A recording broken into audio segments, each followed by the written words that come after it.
Now, I'm sure by now you've heard me talk about the benefits of microdosing and how it's helped me and many other people with issues like anxiety and insomnia. Well, tonight's show is sponsored by Microdose Gummies. And Microdose Gummies deliver the perfect entry-level doses of THC and CBD for people who want the benefits of both without getting high from just one microdose.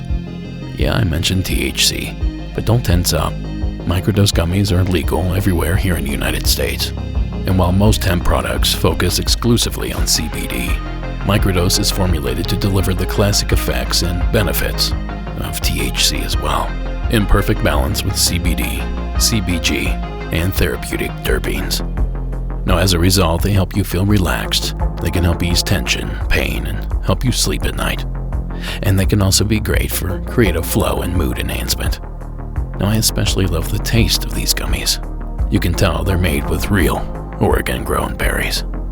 Now, Microdose is available nationwide. To learn more about microdosing THC, go to microdose.com and use code Monsters Among Us to get free shipping and 30% off your first order. Links can be found in the show notes, but again, that's microdose.com and the code Monsters Among Us. Now, as always, supporting our sponsors supports the show. So thank you for listening. Now back to that strange hum all the neighbors are talking about.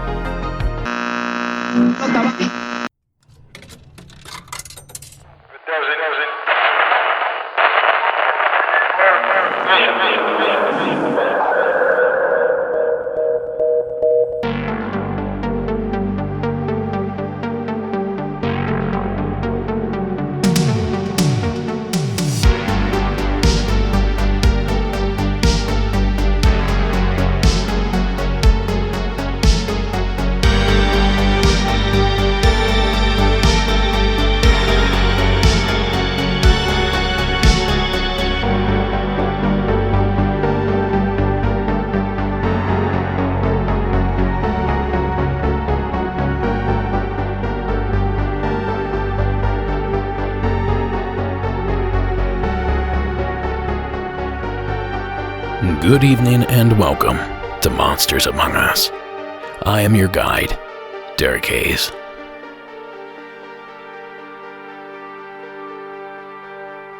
Listen. Can you hear them? The frogs, the crickets, the creatures of the night. Can you see that? That low-lying fog emanating from that near glaciated snowbank left over from last month's storm. And did you notice the trees?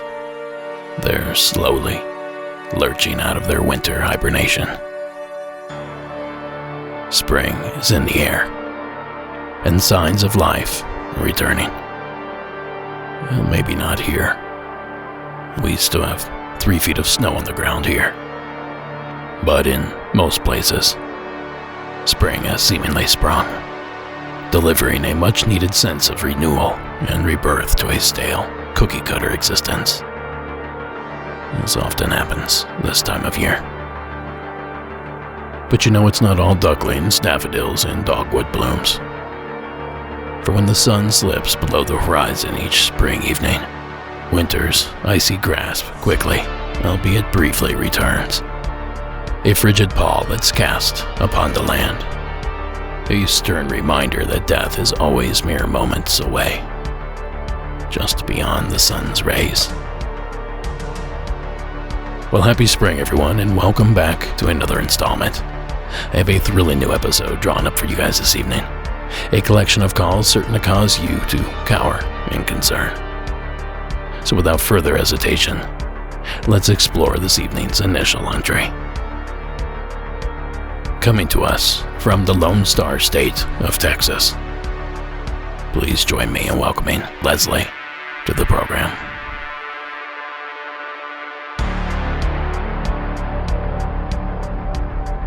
Hey Derek, this is Leslie. I live in Texas. This story is actually something that happened to my mom. She actually just told me this story and I had to call it in. This was back when I was in high school, so around like 2011, around that time. she used to go out to Walmart kind of late when I was out on like school trips or things like that, and she was home alone. This was, pre-COVID when Walmart was open 24 hours. She said she was driving back home. She was in the Walmart parking lot crossing over to get out, and she saw these 3 kids that were just standing in the parking lot, just kind of walking around. It was almost midnight. She said it was like 11:50. It's not normal for kids to be walking around that late at night. And she said these kids looked so young. She said the oldest one was maybe 14, and the 2 younger ones were like 10 and 8. But they looked like siblings. They were dressed pretty normally, jeans and a t-shirt. But she said when she approached them, with her mother instincts immediately were like, what are these kids doing? Can I help them? She wanted to make sure they were okay and they were safe. When she approached them, she said they looked unnaturally young. Like, she actually described them as very fair-skinned, very pretty almost. She said, the thing is that their eyes, though, she said it was just something wrong about their eyes. She said she couldn't really remember if they were a certain color. She said, but everything else looked innocuous, but their eyes were just wrong. Their look was just wrong. And they asked her for a ride home. And she was battling this instinct of, yes, take them home, get them home because it's almost midnight. But she said as soon as she saw their eyes, she had this primal instinct of absolute terror. Get out. Do not talk to them anymore. Do not let them in. Get out. Leave. And she said they kept insisting. They were very insistent on, we need a ride home. Please take us home. Please take us home. And she said they were unnaturally calm. But she said as soon as she saw their eyes and the fear she got, she booked it out of there and just left them there. Because she was like, I have never felt that kind of primal fear with children. So the biggest reason why this kind of shocked me is because my mom is from Mexico. She was born there. And she had never heard of the black-eyed children. She'd never heard of any of the urban legends or creepypastas or anything about them. So she had no idea what she had encountered when she told me this story. And when I told her everything about that, she kept describing the details almost exactly to what the legends usually tell about the black-eyed children. So there's really not a way that my mom could have been just making it up to give me a good story, because my mom had no idea what black-eyed children even were. So yeah, I don't know what was wrong with those children, but there was something not right about 3 kids that looked like that with those eyes just walking around at a Walmart parking lot close to midnight. Anyways, I thought it was an amazing story, and my mom was absolutely fascinated when I told her that I was going to call it in to Monsters Among Us. But you're doing a great job, Derek. I love the podcast. Can't wait for new episodes every week. And thanks for the call. Thank you, Leslie, for calling in. The black-eyed children. Now, we've undoubtedly discussed these doll-eyed deviants in the past. In fact, you might even recall on Season 11, Episode 2, I played the following sound, claimed by at least one individual, to attract these infamous BEK. Be sure to turn up your speakers. We want to make sure they can hear you.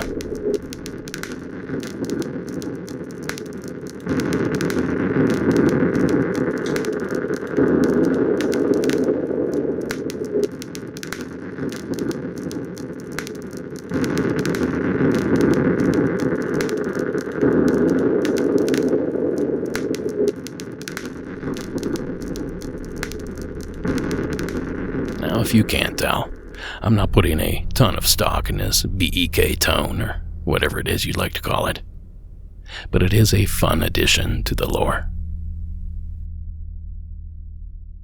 Nah, if these entities are indeed real and genuine, I think they're more like our friends the Mirrored Men, and that you don't attract them. They don't hunt you down. You simply stumble upon them. Then later, you wish that you hadn't. But unlike the predictable conclusion of most Mirrored Men encounters, we don't typically seem to know what happens when someone does invite one of these dark-eyed entities inside. Well, that is until now. It took me a spell, but I managed to find an example of someone doing just that, and living to tell the tale, if only just barely. And you know, the info comes to us via a trusted source in the matter, and the man that literally wrote the book on the subject. Friend of the show, David Weatherly. Here he is on Jeff Belanger's 30-odd-minute cable access program, discussing that harrowing experience. A woman who had her 10-year-old son with her in her vehicle stopped at a convenience store. She ran inside by herself and left her child outside, and when she came back out, she jumped in the car, threw her milk and bread on the seat, and started the engine. Autopilot, just looking in the rearview mirror and staring back at her, was a young boy with solid black eyes. She had instant fear, instant terror reaction. She jumped out of the car, yanked her son out, and went back inside. And of course, the black-eyed child ended up vanishing. As the story unfolded, she learned that her son had, in fact, invited this child in. Now, he was just seeing a potential playmate. He didn't think there was any harm in this. So you can't really blame the child. However, the circumstances that unfolded after that encounter were pretty sad. The husband ended up driving the vehicle home. He came to meet his wife at the store. She was just too shaken up to even drive her own car. So he took her vehicle, went to drive home, and was in an accident and totaled the vehicle. The young boy who had direct contact with this black-eyed child became very ill. In fact, the doctors could not determine what was wrong with this little boy because his symptoms constantly changed. They thought he had the flu. They thought he had a stomach virus. He suddenly broke out. They thought he had the measles. They thought he had appendicitis. And this went on for weeks. They couldn't treat him because they couldn't diagnose him. And the mother firmly believes that what they encountered was something demonic. It took just a lot of attention, a lot of time, and some clergy praying over the boy and family members attending to him, but he eventually recovered.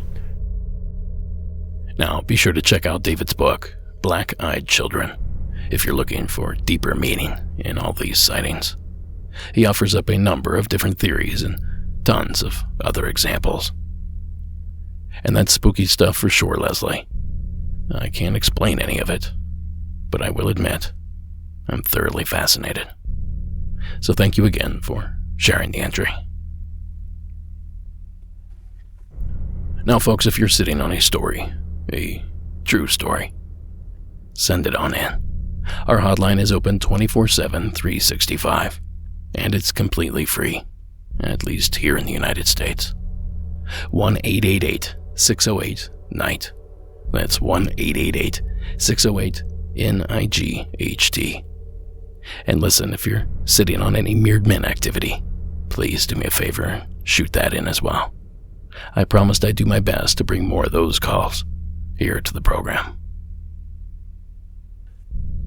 Now, another thing I promised was more ghostly calls. So here to help plump those numbers up is Ashland from Parts Unknown. Hi, Derek. My name is Ashlyn. I've called, I think, one other time, and I love the show. I just wanted to share a story. Back in 2016, I graduated.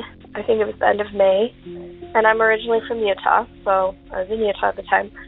And my aunt and uncle, they live in Texas, and they contacted me and they asked if I would come, like, nanny, babysit their kids for like 2 weeks while they went away on a trip. And this was going to be in November, so I was like, yeah, sure. So I flew out there all by myself. This was like one of the first times I was going to be away from home without adult supervision or like any adults around for a few days. So I went, and there are 3 kids, 2 boys and a girl. The 2 boys are younger, and they will sleep in the same room. In this house that I was in, it was pretty large. It had 2 levels, but it was very spacious, very open inside the home. And I was going to be sleeping downstairs in the master bedroom, and all 3 of them are upstairs. So the first day there by myself, I kind of was getting like weird vibes from the closet in the boys' bedroom. They both had twin beds, and then at the foot of one of the beds was a closet. It was kind of a walk-in closet, just a single door that you open and close, normal. And the light switch, I believe, was on the inside of the closet, just like right as you walk in there, it's off to your right. So I remember trying to like get the boys ready in the closet. Like if my back was to the closet, it just freaked me out, and it just felt like it was just looming. So the first night I was putting him to sleep, and I was having a really hard time getting him to go to sleep. So Ellie, the oldest child, she came in and she was laying by one of the boys, and I was by the other boy, and we were just trying to get him to calm down, go to sleep. And we were both laying there, kind of looking towards the closet. The door was shut. I always shut that door. But then we saw the light, like, flicker a few times. And I, like, looked at her and I whispered. She was only, like, 8 or 9 at the time. I was like, did you? And she was like, let's not talk about it. And we, like, ran out of the room. Like, the boys were asleep, and we just booked it out of the room. And I felt kind of bad leaving them in there, but I wasn't sure what was going on. So just over the span of the next few days, I tried to keep an eye on the closet, and whenever I did have to go in the room, which I made it as limited as possible, always make sure I knew whether it was open or closed when I left. And, you know, usually the kids were not with me. They go to school most of the day, and so I was just there by myself. And I kind of got the sense that the closet would just be open or shut randomly, and the lights were flickering several times in there, and then the garage light actually went out. I don't know if it burnt out or what, but it just went out. And so all these things together, and like I wasn't able to sleep at night, and the kids were just really stressing me out, and I got this sense that this closet was haunted, right? And I swear it would just be open whenever I went up there, and I was always shutting it. And I'd always ask the boys, I think, so there's Connor, he was about, I think he was 5 or 6, and Henry was like 3 or 4. And I would ask them all the time, did you open the closet? Have you been playing in the closet? And they would just tell me no. So immediately I was like, oh my gosh, haunted, I'm here by myself with these kids, what's going to happen? And it was so scary. So I never went upstairs after a few days. Like, if I could avoid it at all costs, I would. Going in the garage freaked me out because the light, like I said, went off. And I just felt like someone was always looking over my shoulder. And in the end, I was just relieved to go home. But all these stressful events just added on top of each other. And I've always been really paranoid about things. So I think my own mind was just playing tricks on me. That's why I wanted to share this story, is I've always kind of hoped for a paranormal experience to happen, but I don't think I've really ever had anything obvious happen to me before. So I don't know for sure if this thing was real or not, but I will tell you it was very scary and I was terrified. So anyway, if you can't use that story, it's fine. I just thought I'd share with you. So thanks for the show. I love it. I've been binge listening for the past, few months that I've started. So, yeah, thanks for all you do. Thank you, Ashland. As a collector of stories, I can't help but wish I had a chance to hear from those children. If Ashlyn experienced all that in such a short period of time, imagine all that those children went through over the years. And while I'm making wishes, I wish I knew why closets always seem to be the epicenter of a majority of this paranormal activity. If I didn't know any better, I'd almost say closets act as some sort of portal or gateway. But having only anecdotal evidence as proof of that concept, it's merely a guess at this stage. But one thing I do know for sure is this. Ashlyn's wasn't the first call to detail a frightening closet space, and it certainly won't be the last. But we thank you for sharing that experience. Well, we've gone from black-eyed kids to haunted closets. Now we cast our gaze skyward, because Audrey in Oklahoma is a story for us. Hey Derek, this is Audrey from Oklahoma calling back. I have a couple of UFO stories this time, and both of them happened with my best friend. She was with me for both of them. The first one happened when we were camping in the Lincoln National Forest in New Mexico. It was late April of 2021. We were sitting around the campfire, just sitting, talking, and she looked up and said, "What is that?" And we saw two lights flashing on and off, not in sync. One would flash off, the other would flash off. They would do it together. They would do it 2 times in a row, and then the other one. So there was no real pattern to the flashing. And as they would flash, they would get further apart, closer together, further apart, closer together, and it was like they were chasing each other through the sky. And eventually they just went behind a cloud, and we couldn't see them anymore. And that one, we thought could maybe have been drones, could have been something. We were about a mile from Alamogordo Air Force Base, but I have lived a mile from Air Force Base my entire life, and I have never seen anything like that. Planes obviously don't move like that, and that's not what their lights look like at all, and it was way too high in the sky to be planes, we thought, which would also mean it was too high for drones. I don't know. That was our explanation for that one. And our second one, we couldn't come up with anything. It was in October of 2021. We were at the drive-in movie theater in Tulsa, and we saw a shape in the sky that was a triangle, but had a bit of an indentation at the bottom of the triangle. And it was just kind of floating, and it had lights. The light was almost like a reflection more than a light.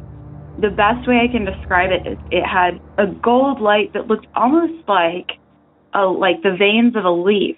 And it was just kind of floating, and we could see the stars behind it when it passed through stars. And then it just kind of dissipated. And that drive-in movie theater is also right by the Tulsa airport, but it is so close to the Tulsa airport that you can see the landing gear of the planes. They're almost landing when they're there. So there's no way you could mistake it for a plane. And that looked nothing like a plane, definitely not a passenger plane. So those are my 2 UFO stories. Like I said, they both happened with my best friend, the same girl, and she saw the same things as me. And I don't know, let me know if you have any other explanations. Bye. Thank you, Audrey. Now, I've been racking my brain, trying to come up with another Oklahoma UFO run-in, and my mind is drawing a bit of a blank. I can't think of a single high-profile sighting, abduction, crash. Nothing like that in a Sooner State. But I did poke around a little bit, and I found a survey conducted only 6 months ago that lists the number of UFO sightings per state, according to the National UFO Reporting Center. And the usual suspects are at the top: California, Florida, Washington, and Texas. Then the bottom you have Wyoming, Delaware, South Dakota, and North Dakota. And right around the middle there you have the state of Oklahoma, coming in at number 30 with states like Utah, New Mexico, Alabama, and Idaho. So as far as Oklahoma UFO sightings are concerned, they're not at the top, and they're certainly not at the bottom. But as much as I would like to put some stock in that little poll, I simply can't. And I'll tell you why. In my opinion, polls like this are only representative of a population and not an actual activity. Look, you need two things in order for a UFO sighting to occur. You need a UFO, and you need a person to see it. So essentially what I'm saying is that the number of sightings per state seems to correlate with the population of that state. Here, allow me to demonstrate. Remember I said California, Florida, Washington, and Texas were at the top of the UFO popularity list. Well, California, Texas, and Florida have the highest populations in the country. And do you recall me saying that Wyoming, Delaware, South Dakota, and North Dakota came in at the bottom of that list? Well, they also populate the bottom of the population list as well. All four fall in the bottom 6 for total population. And just in case you're not quite convinced, Utah, New Mexico, Alabama, and Idaho were 28, 29, 31, and 32 respectively on the UFO list, while they're number 30, 36, 24, and 38 respectively in population. Not an exact match, but close enough that I think it proves my point. As fun as these polls are on the surface, they're really just glorified population polls. I know, big bummer. Anyhow, that little detour aside, we do appreciate the entry, Audrey. And we'll be sure to keep our eyes out for Oklahoma UFOs here coming in the future. Thanks for calling in. Mr. Pop. Now, spring and summer for us consist of a lot of camping trips, nights outside by the fire pit. Essentially, a lot more time is spent with friends and family. Now, whether we're meeting up for something spontaneous or we're expecting visitors to our cabin, we always want to make sure we have a great wine on hand, which is where First Leaf comes in. Tonight's show is sponsored by America's most personalized wine company, First Leaf. Now, I'm in no way a wine expert, and First Leaf takes the guesswork out of choosing an awesome wine. Everything we've received so far has been award-winning, and we would never have known to try them otherwise. But we're sure glad we did. It's easy. You just take a short quiz online about your likes and dislikes, and they send you a box of wine selected specifically for you, straight to your door.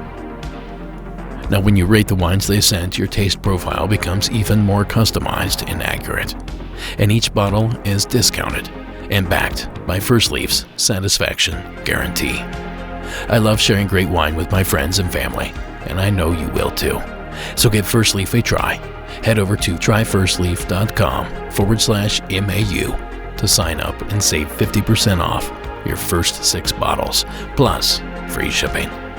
That's tryfirstleaf.com/MAU to save 50% off your first 6 bottles, plus free shipping. tryfirstleaf.com/MAU. Now, supporting our sponsors helps support the show.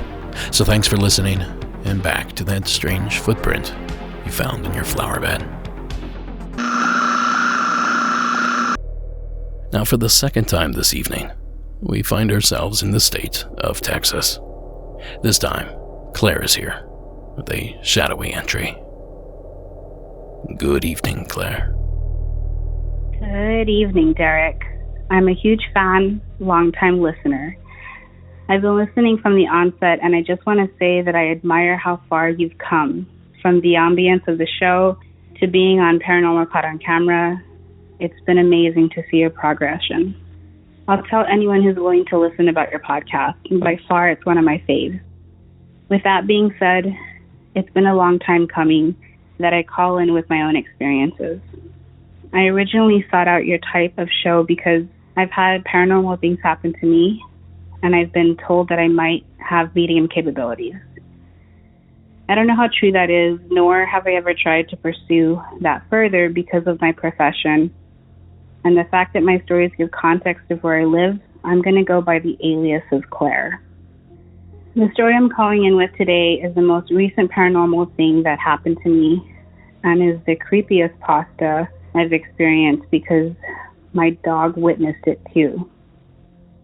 This took place just a few months ago in February in San Antonio, Texas. My husband typically does hard labor in construction or landscaping, and needless to say, in the winter months, his work isn't very consistent. Luckily, he's a jack of all trades, and he used to have his own tailoring business. Now, we mention this to family and friends anytime we can, and during the winter, a family member presented us with an opportunity we couldn't pass up, a free sewing machine, or so we thought. This family member had just purchased a home, and the lady who passed away in the home either didn't have family nearby or maybe no one wanted to do the work, but the house was fully furnished, and it had some amazing antique furniture. I'm talking grandfather clocks, china cabinets, a baby grand piano, and this particular sewing machine. We talked it over, agreed it was a blessing, and agreed to take it off their hands. So the morning that a cold front was coming in, we went to go pick it up. We live in a small one-bedroom, 600-square-foot apartment and struggled to find enough space to put it, but ultimately decided to place it in a corner of our bedroom. The machine is probably circa 1980s, 1990s. It's heavy wooden and has a hideaway pocket, so if you look at it closed, it just looks like a desk. Once you open the flap, the machine pops up and out of the center. Even creepier, all the belongings were still in it. My husband was excited to tinker with it, so that afternoon he tested out. That night as we're getting ready for bed, he tells me, you know, whoever owned this sewing machine before was a legitimate dressmaker. It wasn't just their hobby, it was their passion. He shows me the contents, and it's full of silk threads, intricate buttons, industrial needles, machine scissors, and sewing patterns. So I replied, yeah, well, at least it's no longer just sitting there and it's being used by someone who knows what they're doing and can appreciate it. We thought nothing of it and decided to go to bed. Now, remember I told you there was a cold front coming in?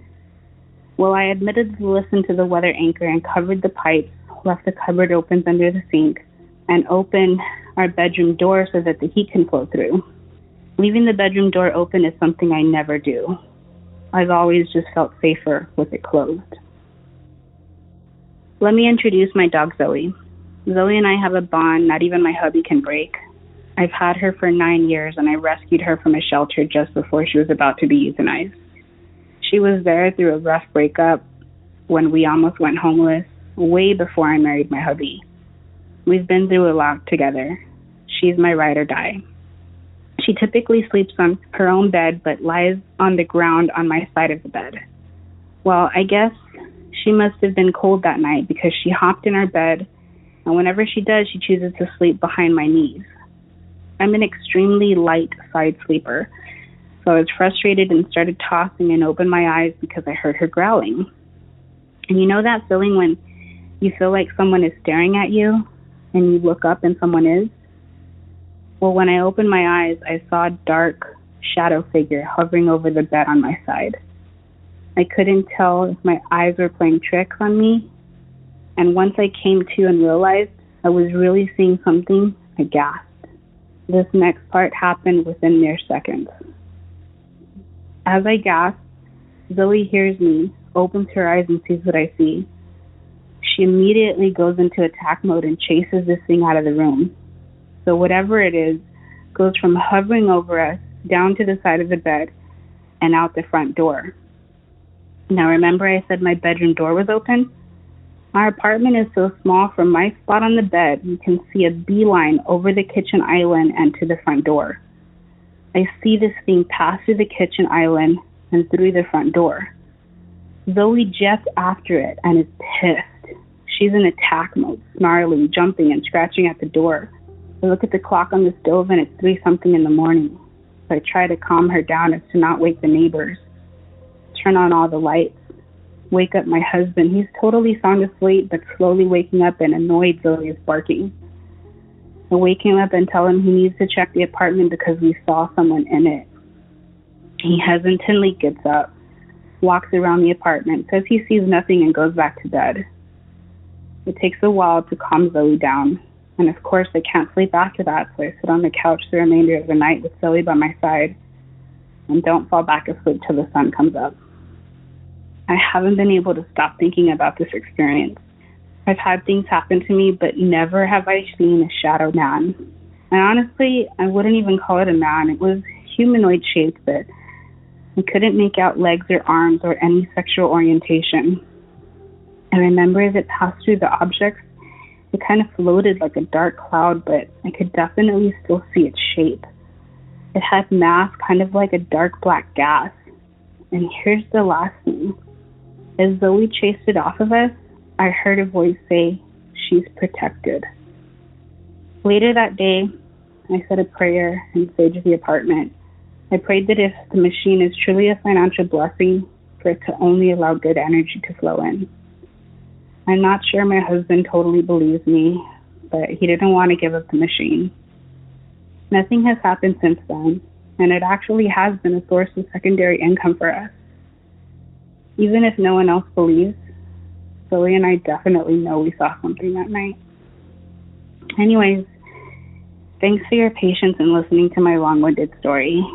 I'm curious to hear your thoughts. Thanks again for all you do. You're so entertaining. I'll call in with more stories from San Antonio. No, I appreciate those kind words, Claire. And if Claire is willing to tell anyone who will listen to check us out, maybe you would be as well. Do you, me, and the rest of the audience a favor and share the show with anyone that'll give you their ear. Share something about it on social media. Wear your merchandise in public and dare people to ask you about it. Or simply just play an episode really, really loud in a crowded space. Well, maybe not do that last one. The point being, doing what Claire is doing is a monumental help to the show. So we appreciate it, and we hope that this whole sharing thing is contagious. So back to Claire's entry here. She's talking about a cursed or haunted sewing machine, right? That might be a new one for me. I've heard of all sorts of hexed items, but I've never heard of a haunted sewing machine. Also, I will say, it's one thing to wake up and hear or feel something strange in your bedroom.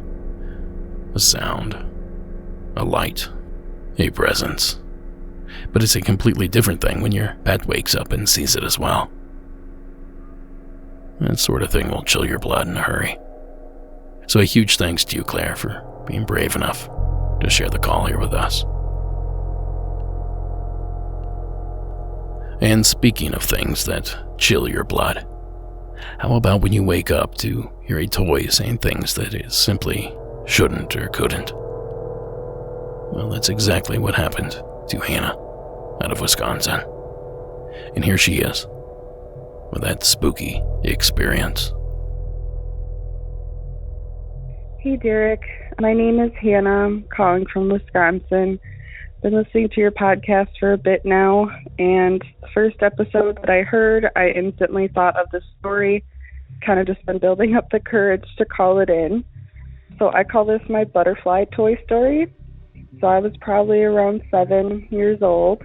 My youngest sister was a newborn, and ever since I've been young, I've always stayed up late, and I don't know why. So this was just another night. I was out in the living room, laying on the couch, trying to fall asleep, and my baby sister had this toy that was a butterfly, and when you moved the wings, it would make different noises. So I heard it go off, and it was this creepy giggle, and that was like the one noise that I hated out of the sequence. So I kind of opened my eyes, and I thought that maybe my baby sister was awake in her crib, and she was just playing with the toy, because it sounded like it was coming from her room. Then I hear it go off again, and I hear the giggle again, which is weird because every time you moved the wings, the sound was different. It had like a 5 or 6 sound sequence. So I was extra creeped out because I heard the giggle a second time, and it sounded like it was closer. Then I hear it go off again, the giggle the third time, and it sounds like it's right by me. So I quick shoot up, sit on the couch, and I look down, and it's on the floor right next to the couch where I've been laying. And I know for a fact that if it would have gone off laying right there, I would have noticed that. The first time it definitely sounded like it was across our apartment. and it sounded like it got closer. So I don't really know what time it was. This was a long time ago. This was probably like 2005, 2006. Yeah, I lived in an apartment. There was nothing really else that happened that night other than that. The next day I did play with the toy and mess with the wings to make the noises, and it never giggled multiple times in a row ever since that time. And I may or may not have secretly thrown it away without my parents knowing.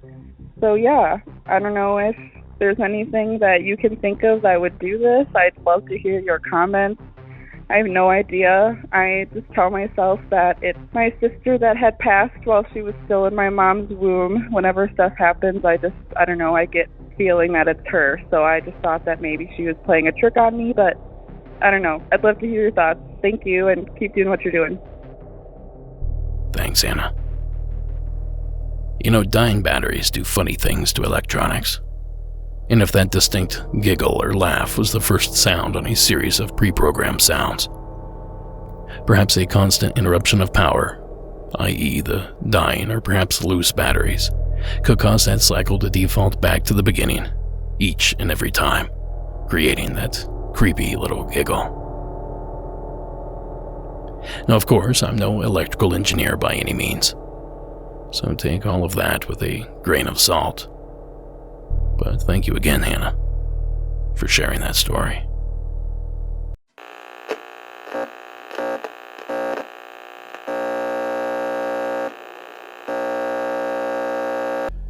Well, coincidentally, these last few submitters have very similar sounding names. A complete accident on my part. I realized the connection much too late to rectify it. So we're just gonna kinda go with it. You'll see exactly what I mean after we hear from Christy over in Illinois. Hello, Mr. Hayes. My name is Christy. I am from Illinois, and I know you get a ton of ghost stories, but here's my entry. This was 2001. Still resided with my mother, and she had one of the old shotgun homes, you know, where you can look in the front door and then look out the back door at the opposite end of the house. And the kitchen was linoleum, and it flowed a little bit of the linoleum into the living room. If you turned right, you went down a hallway, and in the first room on the right in the hallway was the bathroom. I was in high school, and during high school, I was a competitive weightlifter, and I was in track and field. So in the afternoons, I had a short period of time after school where I could come home, shower, eat, get redressed, go do sport things after. Well, I came home one afternoon. It was sunny outside. There wasn't very much wind. There was not a forecast of rain or thunderstorms, nothing of the sort. I came home. I jumped in the bath because my muscles were sore. I had another weightlifting workout that afternoon, and I just needed warm on the muscles. Well, I no sooner got in the tub and got relaxed. I had a book that I played on one of those old MP3 players. I'm sure we all remember those. And I heard the back door open. I heard footsteps go through the kitchen and into the living room. I made the assumption that it was my mother because she was working at the time, and I just thought she had come home early for whatever reason. So I called out to her, and I let her know that I was in the bathroom, that I would be done in a few minutes because I had another workout that I had to be to shortly. I did not receive a response. I searched through the house. I did not see her. So I thought maybe she had just exited the home again, and I just didn't hear the door close. So I went into my bedroom, which my door was directly across from the bathroom. I went into my bedroom to change into my workout clothes. I heard the back door open again. I again heard the footsteps through the kitchen into the hallway. I heard the footsteps past my bedroom, and I called out to my mother again, received no response. So, seeing some of my clothing, but curiosity trumps pride, I think. I walked out of my bedroom, searched the house, nobody there. I went to the back door. It was still locked. My mother's car was not there. Nothing had been disturbed. I, to this day, have no idea what it was. I would be more than happy for an explanation. It was definitely creepy and very spooky. It happened more than one time, and it happened to other people that would visit my home. My mother complained of the same thing. She also complained about people knocking on her windows, her bedroom windows, on the kitchen window, knocking on the door. Nobody would be there. And this was obviously pre-Ring doorbell. If I had friends stay over in the night, they would complain about hearing random footsteps or voices in the kitchen, just all kinds of things. Another one is that they too would hear both the front and back door open and shut. They would get up and look. Nobody would be there. The doors would still be locked. The houses on either side of us were greater than 15 feet away. We had a driveway on either side of us, plus yard to get to the next house. So, you know, they were elderly anyway, so they weren't throwing crazy parties or anything like that. It was a quiet little residential elderly neighborhood. That's not the only creepy thing that happened in that house. Certainly not the most visible, but it was auditory, and I hope you enjoy. Have a great day. Now, as I'd mentioned previously, things are about to get a little coincidental here in the back half. Thank you, Christy in Illinois, and welcome, Krista from Illinois. Hi, Derek. My name is Krista, and I'm from Southern Illinois. My whole life I've been experiencing paranormal stuff. It started when I was younger. My dad had a trailer that my aunt had owned previously, and she would hear children running up and down the hallway, but there was no kids there. When she moved out and we moved into the home, I didn't have the same happy experience she did. I always felt like an evil presence was in there. So when I was younger, I would go to sleep and wake up, and I would have bugs all over me. Like, I could feel them, I could see them, and I would flip the light on, and nothing would be there. But a reoccurring incident from that house was I would go to sleep at night and wake up because I would feel like there was something or someone watching me. And I would sit up in my bunk bed on the top, and there was this figure standing in my doorway. And he was almost as big as the doorway itself, tall and wide. So I'd say about 7 feet tall, at least. And he was always wrapped up, like in black bandage wrap where you could only see his eyes and they were glowing red. And it would always scare me, and I'd pull the covers up over my head, and I could still feel his presence. And I would go back to sleep even though I was scared because there was nothing I could do. And in the morning, he would be gone. So one night I got tired of it, and when he showed up, I got out of bed and walked up to him, which luckily was right by my light switch. And I could hear him breathing. And all I could say is, "You're not real, you're not real." And I flipped the light switch on, and he went away. And this is going to be like a composite of a bunch of different paranormal stuff, because in that same house where I grew up, my uncle had passed, and I was very upset that he was gone. He had died of cancer. So that night I went home and went to sleep. I woke up because once again I could feel something there. And it was my uncle, but he was dressed in all white. It was like a glow. Not like angel wings or anything like that, but a glowing white presence. And I can't remember what we talked about, but all I know the next day I wasn't sad anymore. So he had helped me. So fast forward to being at my aunt's house. I don't know if it liked to follow me because my aunt's house was very close to my dad's, but I could see something in her house as well, but I could never catch quite what it was. And we moved into a new home recently, me and my husband and my 2 kids, and I could feel something in the house. I can't catch what it is, but it's not like an evil spirit. It's happy, and it protects the home. We had a tree in the backyard, and we had been cleaning up this house because they left it in rough condition. It wasn't bad, but it needed a lot of work. So we fixed it up, and the house just felt happier. We had a storm, and a tree branch broke and just clipped the side of the house. We still don't know how it missed it because it was right above our house, but somehow it missed it. And we've had some pretty bad storms in southern Illinois recently, and the same thing happened. A big, huge limb broke off the back of the house, and it missed. So I'm very happy. I call it the house spirit. So I'm very happy that we have the house spirit, but I have been in tune with the paranormal basically my whole life. I can just feel stuff. But I love your podcast, and I hope you can use this, and have a good day. Thank you both, ladies. Strange sounds from throughout the house.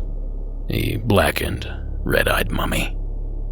Something strange is afoot in the land of Lincoln, methinks. If you find yourself in the state of Illinois, keep your eyes peeled. And thank you both for submitting those entries.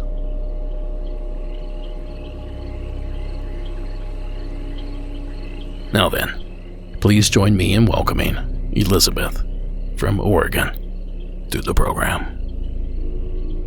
Hey, Derek. My name's Elizabeth, and I'm calling in with a story that popped into my head after hearing this latest Moab one that you dropped to kind of fill the gap before your new season starts. And there was a story on there about a guy who ran into this tree in the woods with this big rock in it, and it confused him as how that rock could have gotten up in that tree.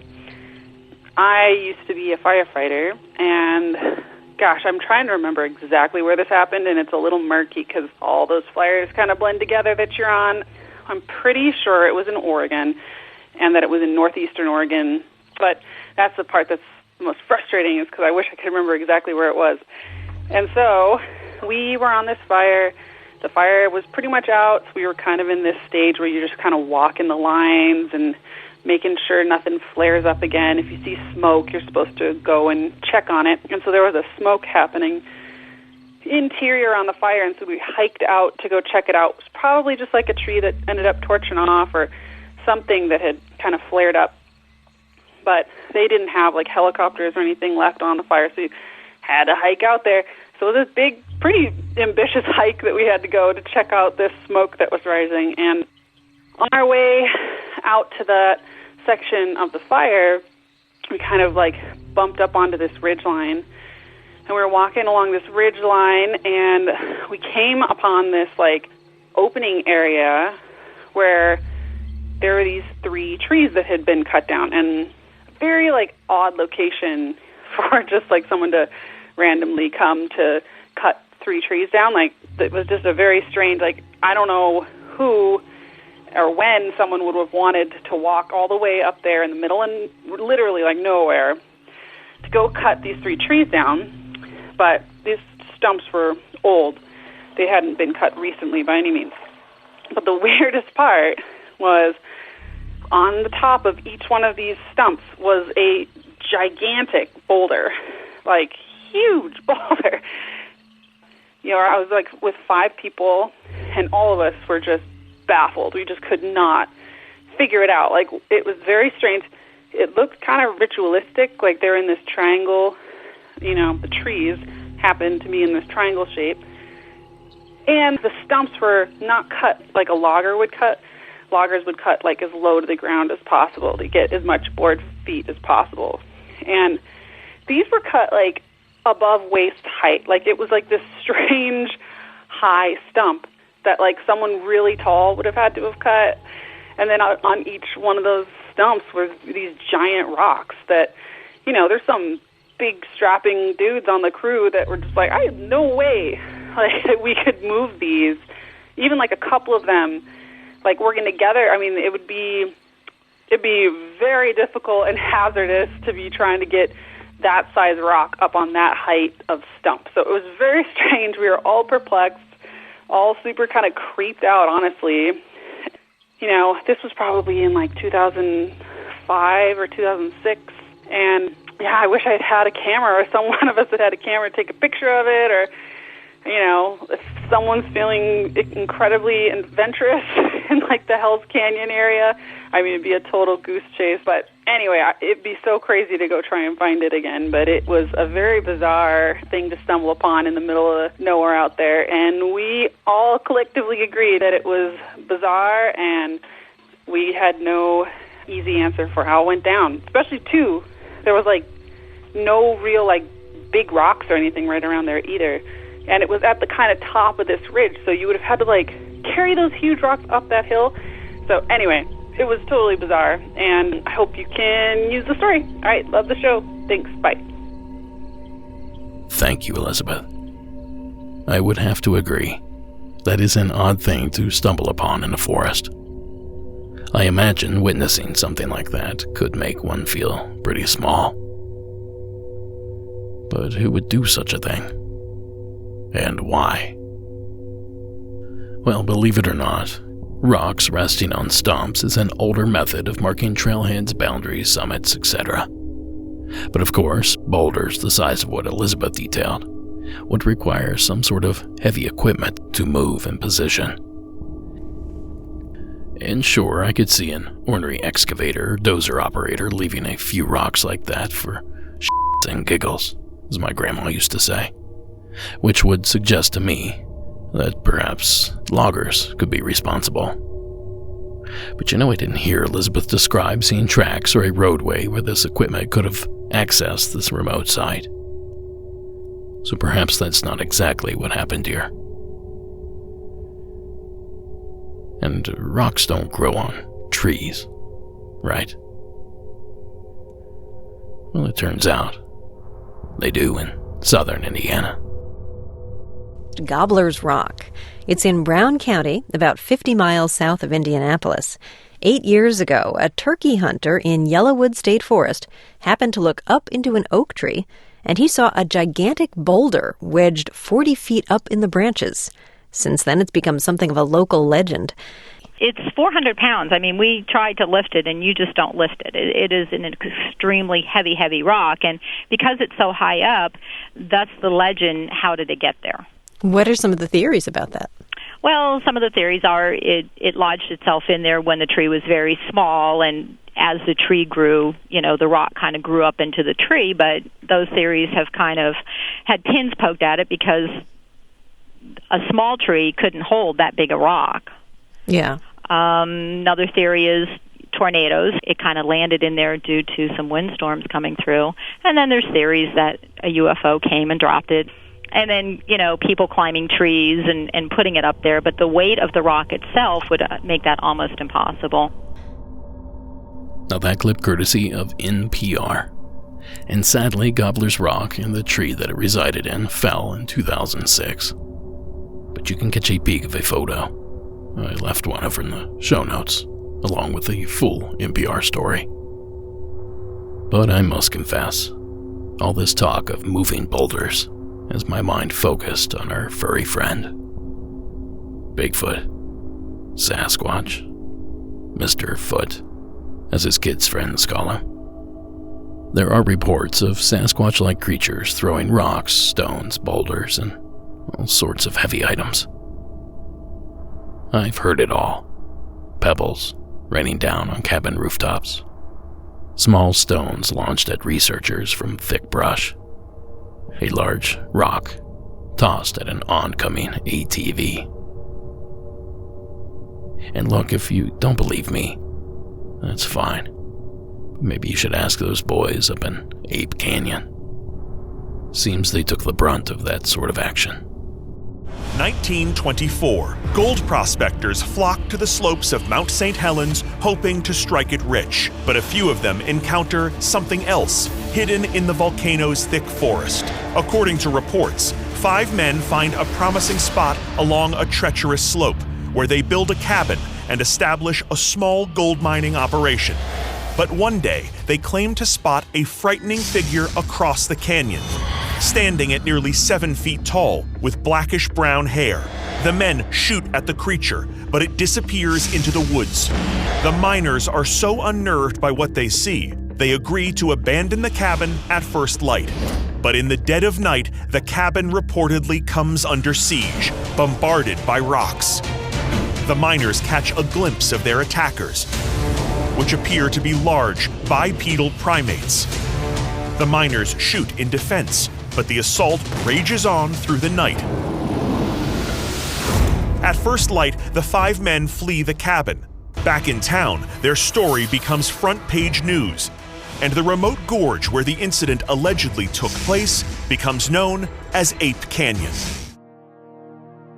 Now, I heard the next morning they estimated that 2 tons of rock had rained down on the cabin that night. And you know, the episode that clip was taken from of Discovery's Expedition X is some of the best coverage I've seen of that infamous canyon. They even employed the help of Mark Marcel, the leading researcher in this 99-year-old case. So if you have Discovery Plus or whatever, go check it out. But in reality, Elizabeth, I have no idea. In cases like this, I'm prone to think that humans somehow did it. The method might not always be obvious, but that doesn't mean it wasn't easy. But that said, it sure is a lot of fun to imagine giants out there setting all this up. Thank you again, Elizabeth, for taking the time to share that entry. And that's going to do it for this episode. Monsters Among Us is written and produced by me, Derek Hayes. Additional support is provided by Sarah Carter Hayes, Delaney Bowers, Anna Parsons, and Addie Lloyd. All media used in this production is done so under the protection of fair use. And if you find yourself on the internets, why not give us a like and follow over at our social media accounts? And go ahead and do the same at YouTube while you're at it. And while you're online goofing around, leave us a rate and review wherever that sort of thing is possible. Finally, tonight's score was provided by Iron Cthulhu Apocalypse, Co.ag Music, and Carl Casey at White Bat Audio. Thank you so much for giving me your ear, and do what you can to keep it spooky out there. I'll catch you guys next week. Have a good night.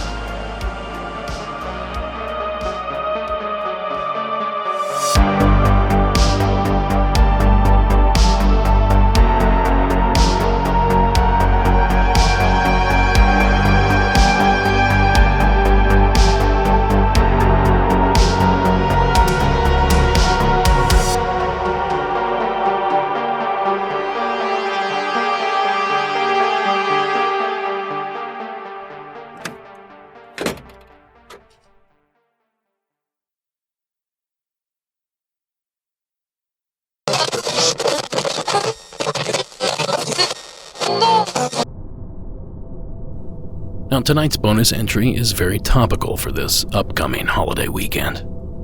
For those of you with offspring tuning in, you might want to use caution on this next entry. I wouldn't want to shatter any holiday illusions or beliefs that may still be intact. Now, for an incredible story about none other than the Easter Bunny, please welcome another Elizabeth. I told you there were some coincidences in this back half. And get this, she's also from the state of Oregon. Hi, this is Elizabeth from Portland, Oregon. I have something on the lines of the Easter Bunny story. This story is actually my son's. One year, it was 1993, I believe. It was Easter weekend, and we had just moved from an apartment to a house sort of off the main drag of Portland, right off 82nd Avenue. And my husband and I, at the time, ex-husband, had no time to get our son an Easter basket or anything else. So we went to bed that night, and I kind of worried about it, but I just figured, okay, well, we'll find him some Easter treats in the morning. So that morning we woke up and my son was kind of excited and he said, Mom, look on the porch. And okay, and there's an Easter basket on the porch. It looked like one that had come from a store. And I brought it in and he was all excited and he said, the Easter bunny brought it. I saw him. I said, what do you mean the Easter bunny brought it? He said he got up about 6 o'clock in the morning, and it being early spring, you know, it was light out, and he saw across the street what looked to be a bunny, a human-sized bunny over 6 feet tall, he said. He was gray and white, rather like Bugs Bunny, and he had a large basket full of baskets he was holding, and he was casually hopping down the street towards the main drag. He swears to this day that it happened, that the Easter Bunny brought him a basket. Now, I contacted our relatives all over town, and no one had brought an Easter basket. So as far as I know, the Easter Bunny is real, and he brought my son an Easter basket. So thank you. Bye-bye. Thank you, Elizabeth. Now, I promise I didn't set any of these up. I selected these calls based on subject matter alone, and not the submitter's name. Truly a coincidence that I thought was too neat to rectify. And you know, the coincidences don't end there. By chance, Elizabeth called in from the city of Portland, Oregon, with her mysterious bunny story. Well, that is very reminiscent of a legend out of another Portland. Portland, Dorset, England, and their infamous aversion to the word rabbit. You see, the Isle of Portland is well known for its disgust of the word rabbit. In fact, it's considered taboo or bad luck to even say the word out loud. According to legends shared by quarry workers in the area, rabbits would emerge from their burrows immediately before rock falls, which would sometimes turn into devastating and deadly landslides. If rabbits were seen, workers would end their tasks immediately and head home for the day. The sentiments there are so strong that it altered a Hollywood movie title. In October of 2005, the production company behind the film, Wallace and Gromit, The Curse of the Were-Rabbit, were made aware of local folklore and changed the movie's title to include the animal. I'm not sure what is more strange, the number of coincidences here in this back half, or this odd rabbit aversion in the Isle of Portland. Regardless, it's amazing stuff, and we thank you, Elizabeth, for sharing it here with us. And you know, folks, that marks the end of this journey. Of course, a few of us are going to trudge on ahead, and you're welcome to join if you'd like. Just visit us over at monstersamonguspodcast.com and click the Patreon tab, or search us out on patreon.com directly. The $5 pledge and up gets you access to the Beyond episode that lay before us here tonight, and many, many more. So visit the site, pledge, and join us. Now, for those of you already on that journey, let us continue. Beginning with a doppelganger story from a bit of a different angle. Here is Donald, out of South Carolina, with his tale. Hey Derek, this is Donald Kohler from South Carolina again.